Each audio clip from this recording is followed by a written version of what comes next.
chers amis, aujourd'hui, je voudrais vous entretenir sur une question grammaticale qui, quelque part, poserait quelques problèmes. Mais il est alors question pour moi de créer les conditions optimales pour les résoudre. Parce qu'il s'agit d'une série de problématiques. En effet, nous allons aujourd'hui voir les accords des adjectifs de couleur. Permettez-moi de vous dire qu'il s'agit pour moi de m'adresser particulièrement à nos amis du secondaire premier degré. Du secondaire premier degré et pourquoi pas ceux du cours moyen première année et cours moyen deuxième année. J'ai le sigle, vous l'avez sans doute, CM1 et CM2. En effet, un adjectif, vous l'avez sans doute vu à l'école, et vous continuez à les étudier, c'est en réalité un mot qui est directement lié à un nom pour le qualifier.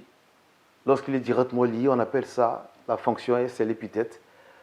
Si c'est indirectement lié, nous avons alors affaire à un attribut. Au-delà, nous avons également d'autres adjectifs qui sont en réalité des déterminants. Là, il s'agit d'un problème de rapport. Le mot adjectif, si mes souvenirs sont bons, date du XIVe siècle.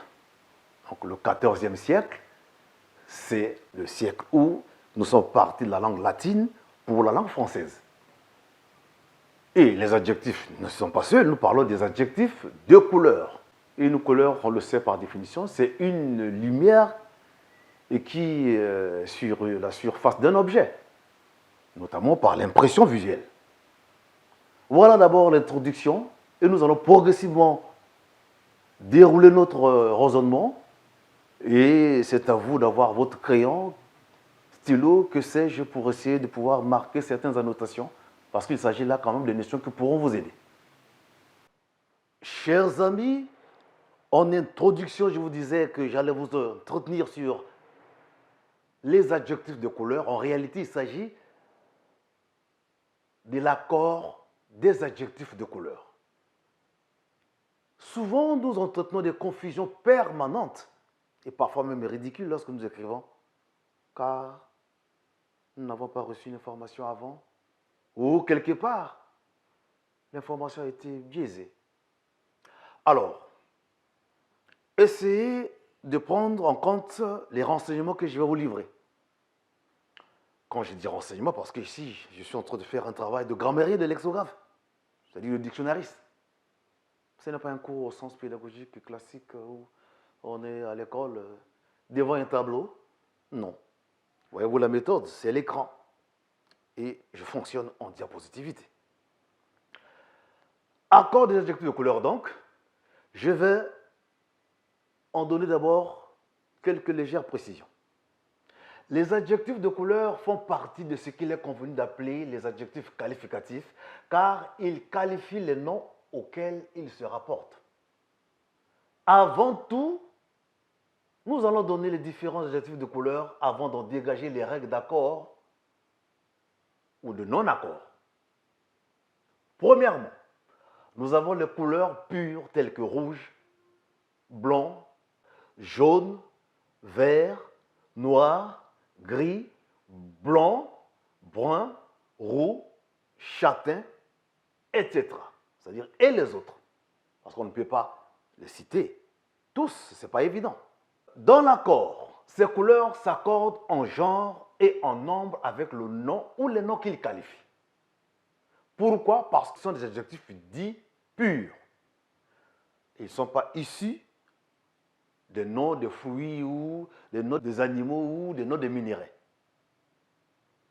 Exemple au pluriel, parce qu'il faut en donner deux. J'ai acheté une chemise blanche et un pantalon blanc. J'ai acheté une chemise blanche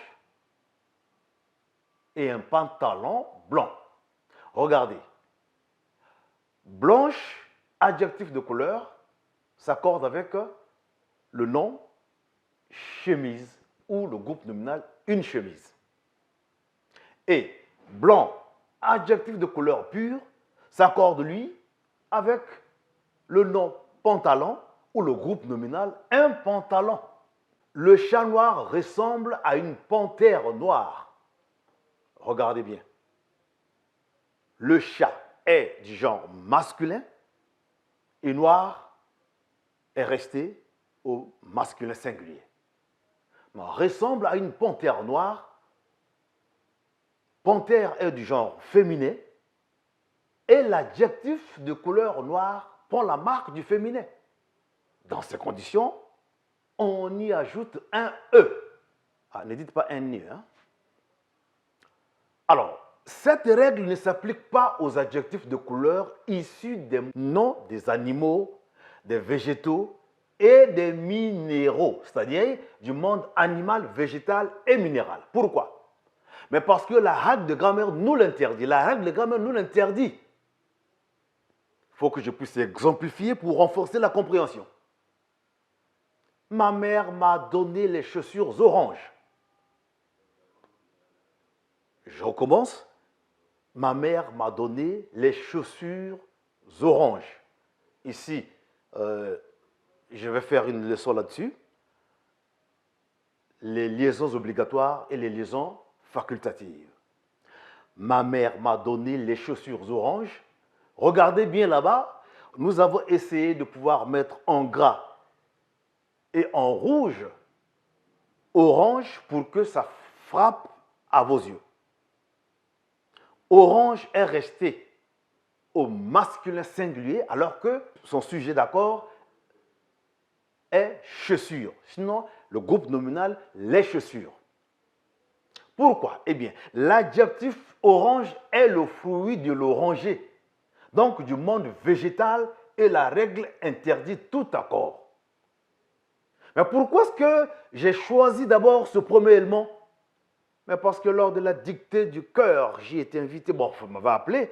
Dès que j'arrive, on dit oh non, le grammairiel est beaucoup de mon Serge. Oui, ben enfin, asseyez-vous là. Et la dictée s'est déroulant.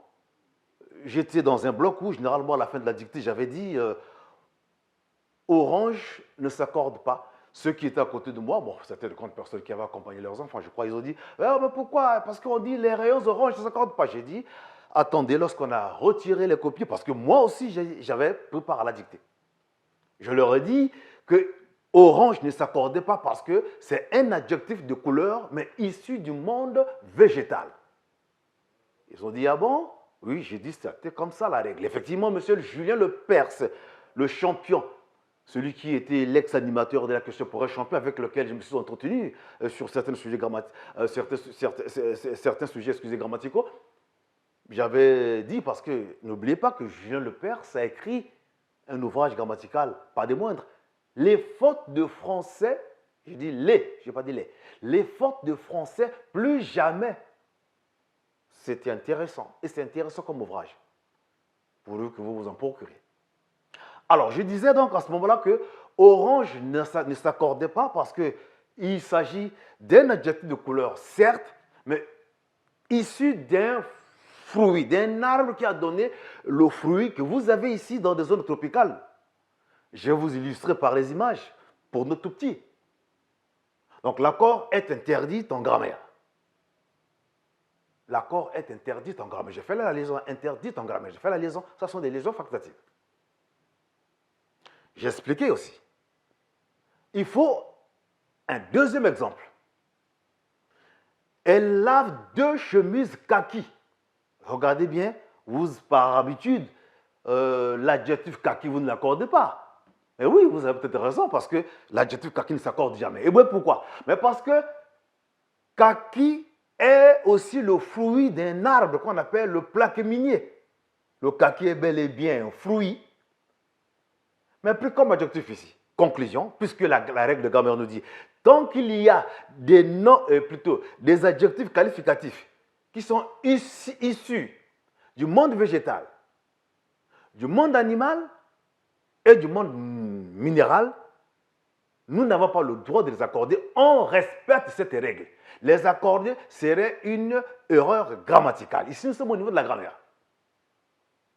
C'est comme si on vous dit, monsieur, s'il vous plaît, vous avez une adolescente de 17 ans et qui a malheureusement un physique généreux, je ne sais pas quelle taille, etc. Mais la loi dit, il est interdit à des personnes âgées d'avoir les rapports sexuels avec les mineurs. Mais si vous le faites, alors si le parent est procédurier, il vous traînera devant les tribunaux. Pourquoi? Parce que simplement la loi dit, la fille est mineure et il n'y a rien à faire. Ce n'est pas à vous de vous justifier. Non, elle était déjà ceci. Non, la loi dit, c'est interdit. Ici aussi, la loi de la grammaire française, qui s'appelle la règle, nous l'interdit. On ne doit pas oser commettre cette faute-là. Parce que, je vous illustre tout à l'heure là, pour que vous voyez que le kaki, quand vous parlez, la tenue kaki, en réalité, c'est un fruit au départ. J'ai cité l'arbre. Alors, pour continuer, mon élève de karaté a porté sa ceinture marron ce matin. Mais pourquoi ne pas dire mon élève de karaté a porté sa ceinture marron? Non, on dit sa ceinture marron parce que le marron est aussi le fruit d'un arbre qu'on appelle le marronnier. Vous avez là les exemples qui vous interdisent des accords. Et c'est à vous de pouvoir être regardant. Parce que si vous ne respectez pas ces règles-là, le professeur va retrancher les points, le maître va retrancher les points ou souligner en rouge parce que c'est une faute. Voici les adjectifs de couleur issus du monde végétal, animal et minéral qui restent invariables. Nous allons un peu les citer. C'est naturel, non? Orange, paille, indigo, turquoise, abricot, olive, pastel, noisette, lilas, pervenche, grenat, bistre, chocolat, marron, kaki, garance, carmin, brique, émeraude, or, cerise. Conclusion partielle. Chaque fois que vous rencontrez ces adjectifs,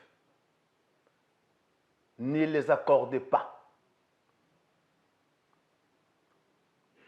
Alors,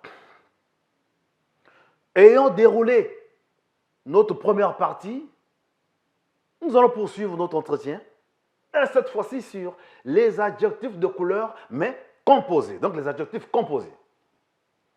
Lorsqu'un adjectif de couleur est composé, c'est-à-dire constitué de 2 mots, voire 3, tous ces mots restent invariables. Donc, nous supposons bel et bien qu'on ne peut pas leur donner la marque du pluriel. Exemple, Monsieur Malonga conduit une voiture bleu-vert. Monsieur Malonga conduit une voiture bleu-vert. Ici, il s'agit d'un adjectif de couleur mais composé. Parce que vous avez vu, il y a 2 mots. Il y a bleu et il y a vert. Ici, vous ne mettez pas E à bleu, ni E à vert, pour dire bleu, verte.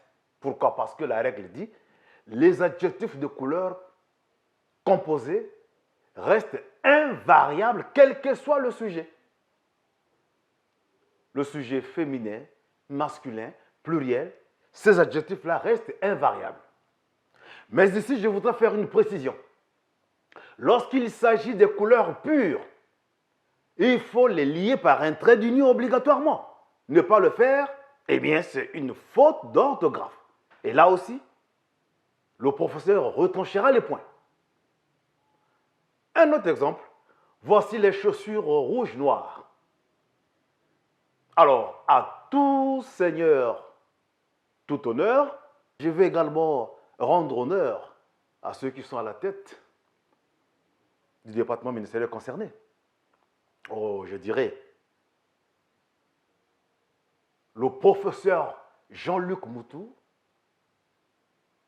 conduit une voiture blanc cassé. Là, je n'ai pas écrit parce que je n'ai pas eu l'autorisation, mais en fait, j'ai donné des exemples verbaux, donc c'est un exemple verbal. Donc, le professeur Jean-Luc Moutou conduit une voiture blanc cassé. On ne dira pas blanche cassée, parce que la règle, je vous l'ai donnée. Et un autre exemple, pourquoi pas? À tout seigneur, tout honneur, la professeure Régine Tikayaboa a enfilé une robe bleu ciel. La professeure Régine Tikayaboa a enfilé une robe bleu ciel. Et là aussi, bleu reste au masculin singulier. Et ciel reste ciel. Alors, pourquoi est-ce que j'ai fait cette provocation? En réalité, observez très bien. Quand j'ai dit blanc cassé, cassé n'est pas en réalité une couleur pure. Blanc est certes une couleur pure, mais cassé étant pas une couleur pure, eh bien là, il n'y aura pas de trait d'union. De la même manière, je dis, la professeure Regine Tikaoboa a enfilé une robe bleu ciel. Là aussi, bleu est certes une couleur pure, mais ciel n'est pas une couleur pure. C'est une nuance ou une tonalité.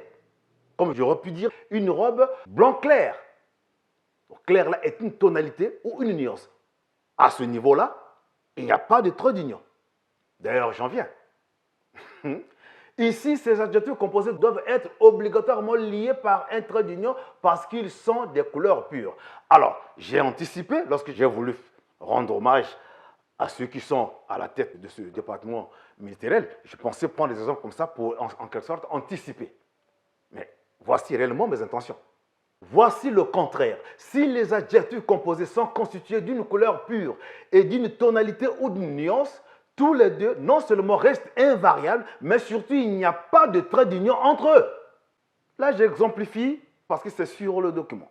Monsieur Oyuba a acheté une voiture blanc clair. Ici, il s'agit d'un blanc qui est clair. Donc, clair est une tonalité. Ou une nuance, pourquoi pas. Nous avons acheté des pantalons bleu ciel. J'ai donné l'exemple avant. Mais ici, c'est écrit. Regardez bien le pluriel. Nous avons les pantalons. C'est un groupe nominal pluriel, mais bleu ciel reste alors au masculin singulier, c'est-à-dire invariable. Et il n'y a aucun trait d'union parce que ciel n'est pas une couleur pure. Madame Ndinga porte souvent des montres jaunes dorées. Madame Ndinga porte souvent des montres jaunes dorées. Alors, Ndinga est une femme, mais montre, ou le groupe nominal des montres, c'est féminin pluriel, mais jaune doré est resté invariable. Pourquoi? Parce que je vous ai dégagé la règle. Conclusion générale, l'accord des adjectifs de couleur répond à 3 exigences grammaticales précises. Premièrement, s'il s'agit de couleurs pures, il s'accorde obligatoirement avec le nom qui les qualifie. Deuxièmement, s'il s'agit des adjectifs de couleur issus du monde végétal, animal ou minéral, ces adjectifs restent invariables. Voici une information capitale. Les adjectifs suivants, mauve, pourpre, écarlate, fauve, vermeil, incarnat et rose sont historiquement de couleurs pures qui ont plutôt donné naissance à des noms de fleurs. Ce n'est pas l'inverse. Voilà pourquoi, en étudiant les langues plus anciennes, et ensuite le latin, après le latin, qui ont influencé notre langue actuelle, le français, on s'est rendu compte qu'il s'agissait plutôt à la base des couleurs pures. D'où on les accorde. On dira par exemple, voici les vêtements roses. Mais rose prendra S, parce que ce n'est pas la fleur du rosier, mais là, c'est parce que son origine, c'est d'abord une couleur pure. J'ai fait la différence. Ils ont acheté des bérets mauves. Souvenez-vous des bérets qu'arboraient les policiers à l'époque. C'est des couleurs mauves, vous voyez, ce qui tire. Ou alors, on parle de pourpre. Pourpre, c'est cette forme de couleur rouge, comme également incarnat. C'est une couleur rouge vif. Vous voyez, donc, ce sont ces adjectifs-là que les gens appelaient une exception. En réalité, il n'en est pas une. Il s'agit plutôt historiquement des adjectifs issus des couleurs pures. Alors, ma curiosité me pousse de vous dire finalement que pour nos tout petits, il faut quand même illustrer quelque chose pour les approcher de la réalité. J'ai ainsi proposé quelques images pour qu'ils puissent savoir qu'effectivement, ce que j'ai dit comme fruits ou minéraux existe bel et bien, que le cours soit en quelque sorte concret. Nous avons, voici les fruits qu'on appelle kaki et son arbre, le plaque-minier. Mais ici, il n'y a que les fruits. Bon, kaki, en fait, il y a plusieurs fruits. J'ai voulu dire seulement kaki parce que vous voyez, il y a là 1, 2, 3, 4, 5. Donc nous avons 5 kaki. C'est de ces fruits-là qu'il y a eu l'adjectif de couleur kaki, mais qui ne doit pas s'accorder parce que c'est un fruit. Ensuite, nous avons la définition que vous allez relever. Le kaki est le fruit du plaque-minier faisant partie de la grande famille des bois durs comme l'ébène. Il est le seul arbre de cette famille à produire un fruit comestible. Le kaki est le fruit national du Japon, mais il est également cultivé en Chine, en Israël, en Corée ainsi qu'aux États-Unis. Il y a des centaines de variétés différentes de kaki, mais on peut les classer en 2 grandes catégories. Le kaki d'Asie et le kaki américain. Une plus jeune espèce. Ces fruits sont disponibles en automne, soit de septembre à décembre environ. Mais les kakis demeurent accrochés à l'arbre même après la chute des feuilles. Alors pourquoi cette petite leçon de botanique? Oh, mais pourquoi ne pas? Parce que simplement, nos tout petits ne sont pas forcément informés qu'il y a un fruit qu'on appelle kaki. Chers amis, voici donc le marron, qui est le fruit du marronnier. Le marronnier étant un arbre qui produit le fruit qu'on appelle le marron. Alors, le marron, le kaki, l'orange sont des fruits comestibles, mais nous les avons amenés ici en illustration pour essayer de faire en sorte que les tout petits, et qui ne sont pas toujours en Europe, parce que nous sommes ici en Afrique, au Congo-Brazzaville, ces arbres-là ne sont pas disponibles ici, dans notre espace géographique, en fonction bien sûr des raisons climatiques et autres. Mais lorsqu'il s'agit d'une leçon de grammaire, cette leçon de grammaire doit être en quelque sorte illustrative. Et voilà pourquoi je procède par illustration. Ces images ne sont pas des fantaisies. C'est vrai qu'un enfant qui est ici dira, mais en fait, c'est le Maroc, je suis au Congo, j'ai jamais vu ce fruit une seule fois. Et bien entendu, voici ce fruit que vous voyez là. Et la couleur d'ailleurs est évocatrice. Parce que vous voyez que la couleur est là, marron. Maintenant que j'ai parlé du marron, je vois le monde minéral. L'émeraude, c'est un minerai. Voici la couleur de l'émeraude. Oh, il s'agit bien sûr du vert. Bon, ça fait partie de quoi? Des pierres précieuses, de quoi? Ça, vous le savez. Là, c'est l'émeraude. Lorsqu'il y a une phrase où émeraude est un adjectif qualificatif, n'accordez pas si le sujet est pluriel. Parce que simplement, ça relève du monde minéral. J'ai longuement parlé en amont. Encore un autre minerai, il s'agit cette fois-ci de l'or. L'or est un minerai connu de tout le monde. On est allé là-bas à la recherche de l'or. Ils ont creusé des trous très profonds pour en extraire de l'or. Il y a parfois des accidents, et hélas, mortels. Mais ça fait partie de la vie. Voici donc les jeunes élèves, ou ceux-là qui sont curieux, qui s'intéressent parfois à la lexicographie, parce que lit beaucoup Edmond Serge, n'est pas seulement un grammairien, mais un dictionnariste aussi.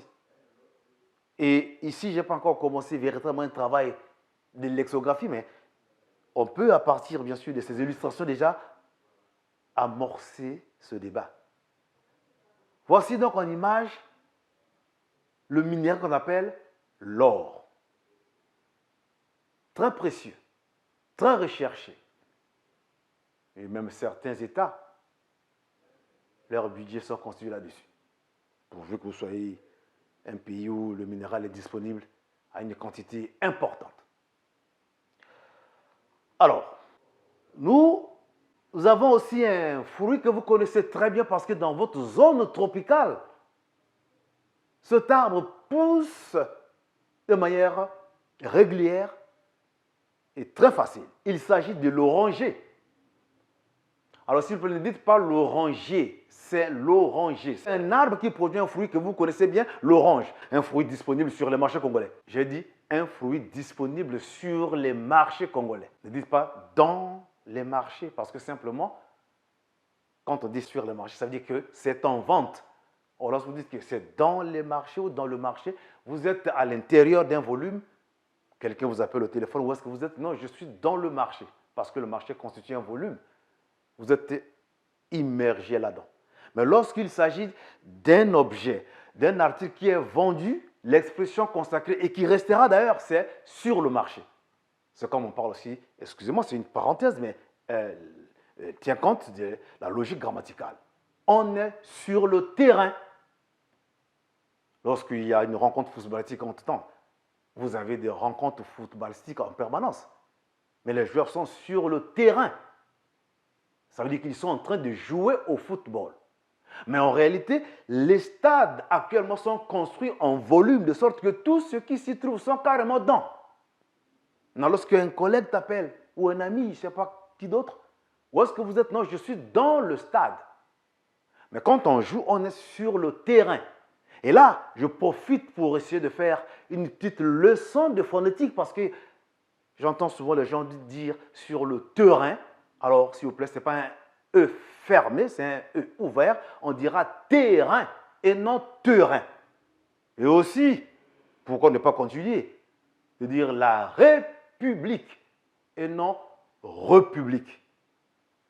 Pour de simples raisons qu'il s'agit là de questions phonologiques. Ce n'est pas un problème d'esthétique de la langue. Ne pensez pas que vous faites là mission d'esthétique. Au contraire, vous êtes ridicule. Bon, République, à ma connaissance, c'est un mot qui est de 1520. Si, oui, 1520. Res publica, c'est-à-dire la chose publique. Bon, enfin, essayez un peu de consulter vos dictionnaires histoire de vous imprégner de données phonétiques parce qu'on ne peut pas être là à commettre autant d'aphonation, excusez-moi, comme de grammaticalité. Chers amis, j'ai dit au départ que je m'adresse particulièrement à mes amis du collège. Et par ricochet, ça peut être un parent, un enseignant qui éprouve une difficulté sur la notion, il peut en profiter parce que je connais beaucoup de choses, j'ai mené beaucoup d'investigations et j'ai rencontré tout le monde, j'ai entendu les plaintes. Voici alors le cacaoyer. Et vous voyez là, le cacao. Mais en fait, c'est le cacaoyer qui est un arbre qui produit le cacao et à partir du cacao, on fabrique le chocolat. Donc ne dites pas que le chocolat a pour arbre chocolatier. Non, chocolatier est un fabricant, donc c'est un homme qui fabrique cette crème particulière qui est estimée de toutes les générations, d'ailleurs, même à des âges très avancés. J'espère que l'écran vous montre de manière régulière et vous n'allez plus vous douter un seul instant lorsque vous avez bien sûr ces couleurs-là devant vous. Maintenant, je vais faire une conclusion générale, donc tirer une conclusion générale sur ce petit entretien. L'accord des adjectifs de couleur. Règle numéro 1. Les adjectifs de couleur pure s'accordent en genre et en nombre avec le nom ou les noms qu'ils qualifient. Ces adjectifs-là, vous les avez là-bas, bleu, rouge, jaune, vert, etc. Par contre, les adjectifs de couleur issus du monde végétal, animal et minéral restent invariables en grammaire. Bien entendu, quand je dis l'administrateur Éric Mbende préfère les chemises marron, je ne dirais pas les chemises marronnes. Pourquoi? Parce que marron est un adjectif de couleur, mais issu du monde végétal. Le marronnier, qui est l'arbre du marron. Bon, lorsque je parle d'une chemise ici, vous savez, c'est en quelque sorte, bon, dans l'administration ou dans la vie de tous les jours. Vous avez cette forme de couverture cartonnée étolée dans laquelle on insère les vêtements, les documents importants. Excusez-moi, les documents importants, les feuilles pour les administrateurs et autres. Éric Mene en est un. Comme Fred Bokoko en est un aussi. Ils sont nombreux. Alors, dernièrement, dans ma conclusion générale, lorsque nous avons affaire à des adjectifs de couleur composés, lorsqu'il y a composition, on a 2 ou 3 éléments et plus. Ces adjectifs-là, chers amis, restent invariables en grammaire. Mais pourquoi? Pour la simple raison que nous n'avons pas à accorder 2 couleurs pures. J'ai acheté une robe bleu-vert. Là, il y a 2 couleurs pures, bleu-vert. Comme c'est des couleurs pures, il faut qu'il y ait un trait d'union. D'accord? Lorsqu'il s'agit d'un adjectif de couleur composé d'un adjectif pur et d'une tonalité ou d'une nuance, et là aussi, il n'y a pas accord, mais surtout, il n'y a pas un trait d'union entre les deux. Exemple, j'ai ainsi dit, nous avons regardé des voitures bleu clair. Donc, il y a eu 3-4 voitures là-bas, mais qui sont des voitures bleu clair. Alors, voyez-vous, clair est une tonalité. On n'aura pas accordé, malgré qu'il y a les voitures, bleu reste au masculin singulier, clair reste aussi au masculin singulier. Alors, prochainement, je vais vous donner une petite dictée, parce que normalement, ces leçons seront assorties des dictées pour que vous vous y entraînez. Plus on s'entraîne, plus on devient fort et on peut éviter ce que j'ai pu observer quelque part. Merci, très chers amis, et à très bientôt.